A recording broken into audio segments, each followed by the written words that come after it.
Well, hello. This is your Sew It Seamstress, and I've got a really big project that I'm working on, and it has to do with appliquing these numbers that are already pre-glued. Now, as you'll see, these are two different colors, so there's two appliques to make one, so they end up being one single piece.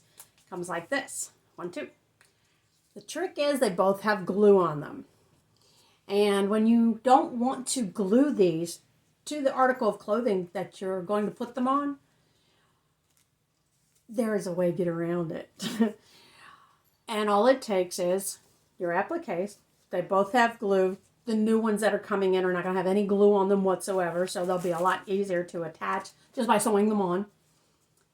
And because a lot of times this glue is real thick and it makes for a very stiff space on your shirt, and it makes it so it's like hard, and you want it to be flowing to a certain extent. So to get past that, so that I only have to stitch one time, I'm going to glue the first one on top of the bottom one, like this.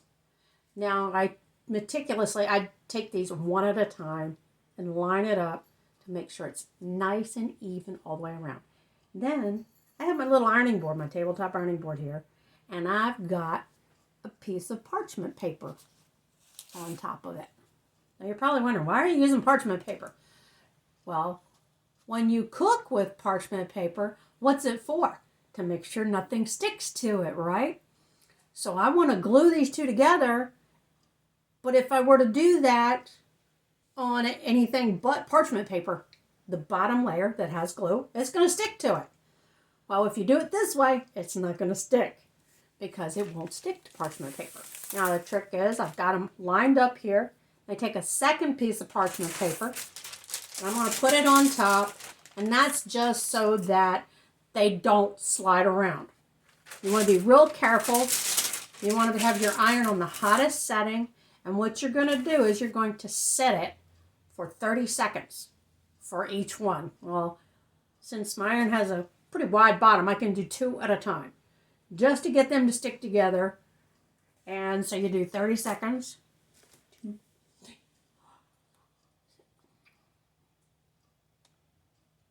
What that does is it melts the glue from the top layer, this top one, the green, and it adheres it to the pink layer underneath. Yes, it's going to heat that bottom glue, but it's not going to stick to anything because I have parchment paper under it. And then you want to make sure that you just lift the iron up and place it down. Don't slide it, because it'll mess up the lining up of your appliques underneath. Do not use a burst of steam, not at this point. I do that at the end. So I just wait 30 seconds.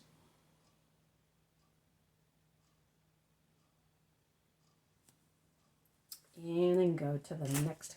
And I'm trying to cover as much surface space of the appliques underneath as possible, so that I don't have to do a lot of bursting of steam. And the great thing about the parchment paper is you can see through it. You can see exactly where your iron is and where it is on top of those appliques. Okay, next spot. 1.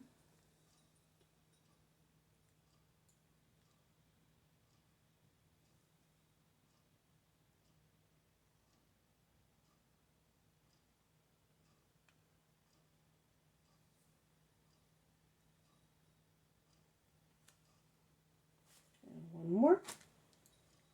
I'm going to take this first sheet of parchment off. And then my iron yells if I don't move it after so many seconds. Okay, so now I've got them glued together. However, if you do this first step, the way you tell that you need to do it again is when you peel it up off of there. See, it's on there, but when I turn it, and you can't really see it, I don't think, but there's a spot here where it's still super shiny, so like it's still fresh glue. The glue has not been melted. The rest of it is kind of rust looking, which means it's melted some, but not enough that I know this top piece isn't going to come off. So then I go over without the parchment paper on top, and I do it one more time. About 20 seconds, 30 to be safe. And then you'll see the difference when I pick them up off the parchment paper, and it'll show where it's all kind of ruffled. What has happened is the parchment paper has absorbed a lot of that glue. So the glue's not there. So when I go to sew them onto the shirt, they're going to be more pliable. They're going to be softer. Especially after the first washing. I should have a little like stopwatch.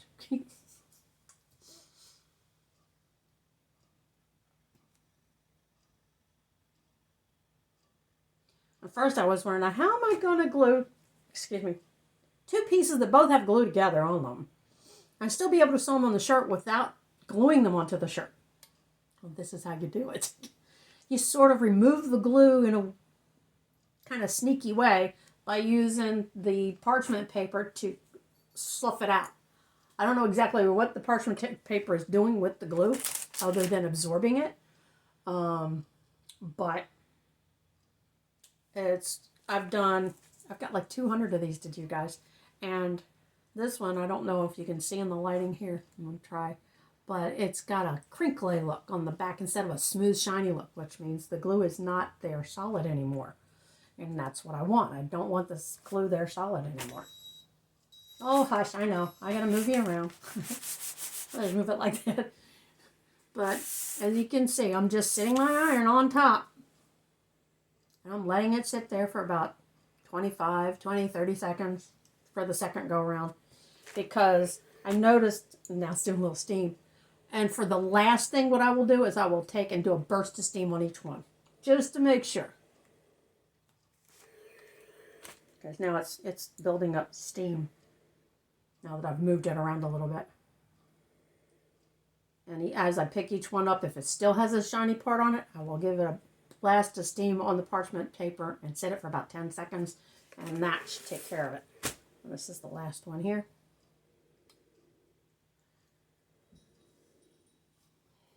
Now, I will warn you, when you go to pull these off, if you do it right after the burst of steam, which I like to do because I know it's not going to stick, but I have this thing where I think it might. So I'm going to do little burst of steam for each applique on here.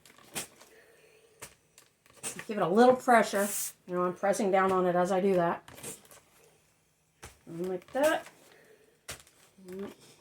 So sometimes we inadvertently will order appliques that we don't want glue on them, but we accidentally order them with glue.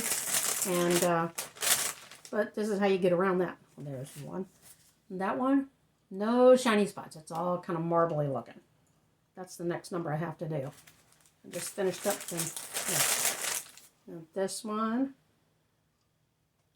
looks good. See, there's no shiny spots on there, so I don't have to hit that a second time. Now, what I do is I leave them upside down to let them cool, to let that hot glue that's there, let it cool off. And when you first try to grab these, they are hot. That one has a little spot it could use, just because it's around the edge. That one's good. And you don't want to lay them on top of each other, even though you're doing them upside down, because they will stick to one another. That's a good example. That one, the top edge needs to be done. That one's got another spot, shiny area. This one is good. And let's see, I got one more that's still stuck on here. How did this one do? That one looks great.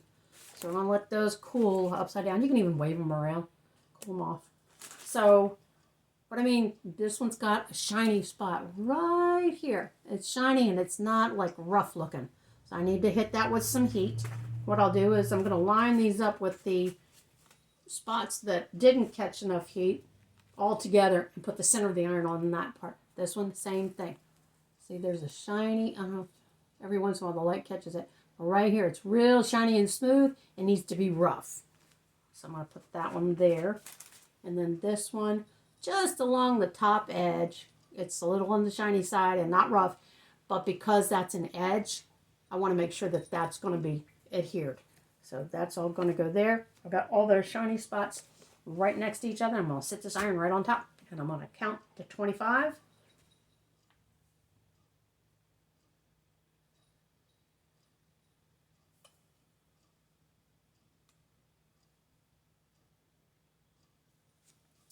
And then I'm going to go to each one and give it a smack of steam.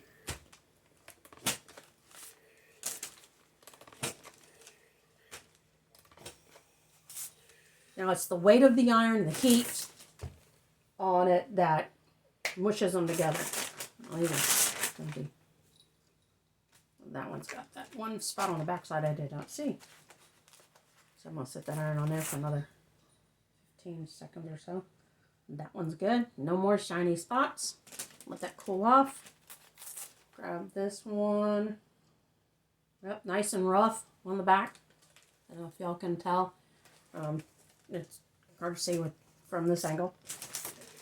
And this one had that one little spot on the edge. Edges have always got to be rough.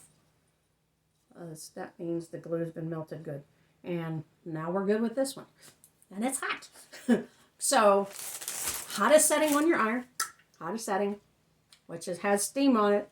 And you don't do the steam until you've done the first 25 seconds, 30 seconds with the appliques between the layers of parchment paper. Then you do a burst of steam. Let it cool a second so you don't burn your fingers as much. Peel them off gently. And then if you have any shiny smooth part on the back side, put them back on your parchment paper and then set that iron on for another 20 seconds or so. And then a last burst of steam on it. And again, let it cool a second. Or you burn your fingertips. And then peel them off and you should be good to go. This is just a little trick when, sometimes we order the wrong thing. You order 2 glue ones instead of 2 non-glue, because normally you would have 2 non-glue and you'd sew them together and then put them on your shirt or book bag or whatever you're doing. But these both had glue, and I need to be able to just sew them on as a one. So it starts out with 1, 2. This one has glue, and so did this one. If these did not have any glue, I would stick that on there, line it up good, and pin it. Or what I could do if they're not glued is take a small bit of fusible web or the Stitch Witchery, which is basically a really light glue, to get it to tack it in place, just a couple of dots on there, and then iron it, and then sew it. And then, you would sew the green and sew the pink individually. This way, with the green one being glue, it gets glued to this one. Now, what would be ideal in this case would have been if the green ones that have stitching already around the edges, if they were the glue ones and these were non-glued. Because then that would be glue and boom. I don't have to do this extra step. So that's just a little tip and a little shortcut that I do. These are little things that I come up with as I go along after all these years, and this is a huge project. I hope to show you how I'm going to sew these on. I made a cardboard form of the neckline, and they're supposed to go 3 inches below. So what I'll do is I'll show you that video when I get to that part. And so I'm going to line up some, and then we'll have a video on how to sew on appliques nice and neat and centered and even. Okay? So, sorry I've been gone so long, but there's been a lot going on. And this is something new I thought I'd share with you. It's kind of sewing crafty, but it's definitely sewing because all of these got to get sewn onto 50 shirts, people. So I'm going to be a busy little girl. And stay tuned. Come back and visit more. And if there's something you want to see, I might have it laying around here that I have to do yet. I have some really big projects coming up that are sewing, but they're also leather work. So I'm going to get to really dive into my industrial walking foot leather sewing machine very soon, like in the next week or so. So I'm going to try to have a video up for that, and maybe video as I work it. I may not do any talking, just it'll be kind of like a tutorial, and I'll maybe put some captioning after the fact, because I want to stay focused, and it's kind of hard to stay focused on such a expensive machine working with leather. And but now I can see to do all the things I've been wanting to do a lot better. So thank you for your prayers on my cataract surgery I recently had. It worked fabulous. I just have to have a lot more bright light in my workspace. So God bless. Keep on sewing and come back and visit. Like, share, subscribe. I got more ideas coming your way.